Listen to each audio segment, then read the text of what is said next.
ప్రజల రథం ప్రగతి పథం అంటారు. కానీ పండగలొస్తే 50% టికెట్ ధరలు పెంచుతారు. ఇది మనందరి బస్సు, దీన్ని పరిశుభ్రంగా ఉంచడం మనందరి బాధ్యత అని చెప్తారు. కానీ చాలా బస్సులలో అసలు శుభ్రతే ఉండదు.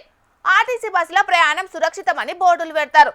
కానీ సిటీలో చాలా వరకు రన్నింగ్ బస్సులే ఎక్కాలి, రన్నింగ్ బస్సులే దిగాలి. ఇక చదువుకునే పొలగాండ్లకైతే పైసలు తీసుకొని పాసులు ఇస్తారు. కానీ కాలేజీ కాడ బస్సులే చక్కగా ఆపారు. ఆపిన ఫుట్బోర్డు మీద నిల్చొని పానాలు పనంగా పెట్టి యాలాడుకుంటా ఓవడే అవుతుంది. ఆ తిప్పలు అట్లుంటే ఆడాడే ఇగో గీ తిప్పలొల్లా ప్రయాణికులయ్యి కొన్ని ఏరియాల నుంచి దినం వందలు వేల మంది ఆర్టీసీ బస్సులల్లో ఎక్కిపోతుంటారు పబ్లిక్.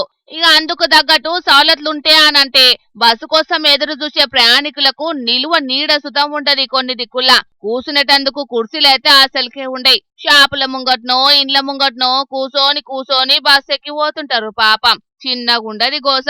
కర్మ రోజులంటే ఏమో అనొచ్చు గాని బస్ షెల్టర్లు లేని జాగల్లా ఈ ఎండలు జంగారి గోసే ఉంటది. ఆదిలాబాద్ జిల్లా గుడిహత్నూరు కాడ కూడా బస్ షెల్టర్ లేక గట్లనే తిప్పలు పడుతున్నారు పబ్లిక్.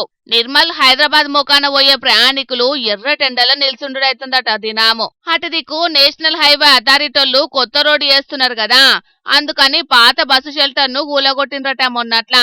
అట్లా ఇప్పుడు నిల్వ నీడ లేకుంటాయి గంటల కామానంగా ఎర్రటెండల నిల్చుండుడైతాండట ప్రయాణికులకు. ముసలోళ్ళు, ఆడోళ్ళు, చిన్నపిల్లలు ఈ ఎండలకు అల్లాడిపోతాండ్రట పాపం. ఓ అక్క, కర్మ ముచ్చట నువ్వు అందుకోయిగా. ఇక్కడ గుడియాత్నూరులో నిర్మల్ వెళ్లే బస్ స్టాప్ తొలగించారు. రోడ్డు విస్తరణ పనుల్లో భాగంగా దీన్ని తీసివేయడం వల్ల నిర్మల్ వెళ్లే ప్రయాణికులంతా చాలా ఇబ్బంది పడుతున్నాము. ఒక్కో రోజు మేము హాఫ్ అన్ అవర్ పాటు ఇక్కడ బస్ స్టాప్లో వెయిట్ చేయాల్సి ఉంటుంది.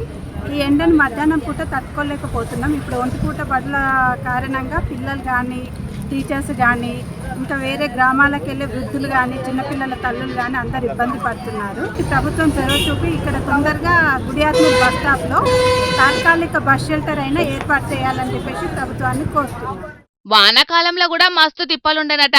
అప్పుడు వానలు నానిండ్రు, ఇప్పుడు ఎండలు ఎండుతాండ్రు. శాశ్వత బస్ షెల్టర్ కట్టాలనన్నా ఇంకా రోడ్డు పనులు పురాగా ఒడవలేదు. అందుకే ఇప్పటి మందం తాత్కాలిక బస్ షెల్టర్ కట్టి తిప్పలు లేకుండా చేయండ్రని సర్కార్ను కోరుతున్నారు పబ్లిక్. మరిగా అధికారులు, లీడర్లు ఏం చేస్తారో చూడాలిగా.